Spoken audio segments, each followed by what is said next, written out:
Alright guys, welcome back to your 26th CSS and XHTML tutorial, and in this tutorial we're going to be styling some tables. It's going to be nice, so let's go ahead and jump right into it. So let's go ahead and make a table. Let's go ahead and make like 2 rows and 3 columns. Nice and simple. So table, and of course you need one of those, so ending table. And let's just go ahead and make our rows first. Table row, and a nice little right there. And let's just go ahead and add our cells, table data, ending table data, and what are we going to put in here? I love Bucky. And just go ahead and copy this so it gives us 3 columns. So now we have a table with 1 row and 3 columns in it. So if we want another row, to be lazy, just go ahead and copy this and paste it right underneath there. So now if we save this and take a look at it, here is our table right there. If you highlight it, you can kind of see the rows and columns easier. So we have 2 rows, 3 columns, looking pretty good. So now we're looking at this table and we already know how to add a border, but come on, we can do a little bit better than that. So let's go ahead and style this up and make it nice and fancy. So let's go ahead up in here.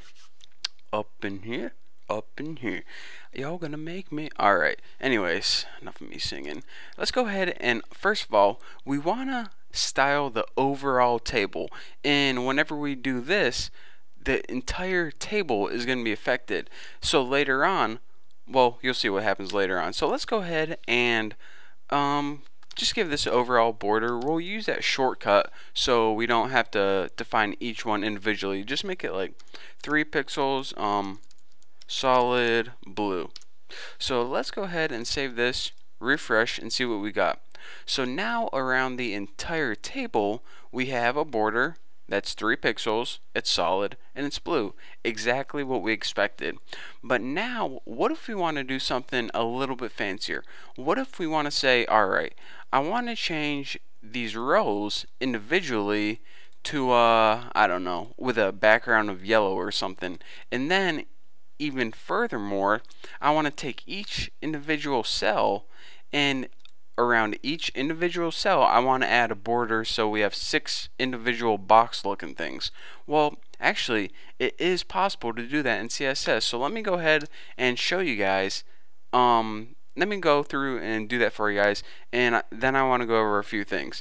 So let's go and for our table row, what I say, background color yellow, not yellow, yellow. That's a little better. Yellow, you there? Get it? Answering the phone. Yeah, it's a pretty corny joke. Anyways, so now if we go ahead and save that, check it out. Refresh, and now the entire row is yellow, and this row is yellow too. I mean, why wouldn't it be? So let's go ahead and take that table data, which is of course the individual cells, and what I say, like add a border. So border equals 2 pix. Not solid. We already used solid. Dashed red. So let's go ahead and save this and refresh it and see what we get. We get a nice 2 pixel dashed red border across each one of these cells. And the thing I wanted to mention is this. Even though we have a style applied to each individual piece of data and also a style applied to each row, whenever you apply a style to the individual pieces of data, it doesn't override the table row. The table row stays and the table data gets inherited. So by that I mean, here's what I'm trying to say. Whenever you make your table row yellow and then you make your table data whatever you want, it doesn't replace the table row since you did this. Everything gets inherited down, so whatever you did to the table gets affected on the whole table. Whatever you did to the table row gets affected in the table row and the table data. And whatever you do to the table data affects only that table data. I mean, I probably just confused you guys even more by saying all that, but I mean, if you just look at what's going on, you can understand how it works, and that it's not really overwriting anything. It's just adding to it. that's, I guess, a more simple explanation. So anyways, that is the basics of how you style a table. And check it out, this is a lot better than just adding a border to the table. Now you can do stuff like this and make your table a lot more easier to read, and just give you the idea that you can in fact style tables just like any other XHTML element. So anyways, thank you guys for watching. Go have fun styling your tables, and when you're ready, I'll see you in the next tutorial.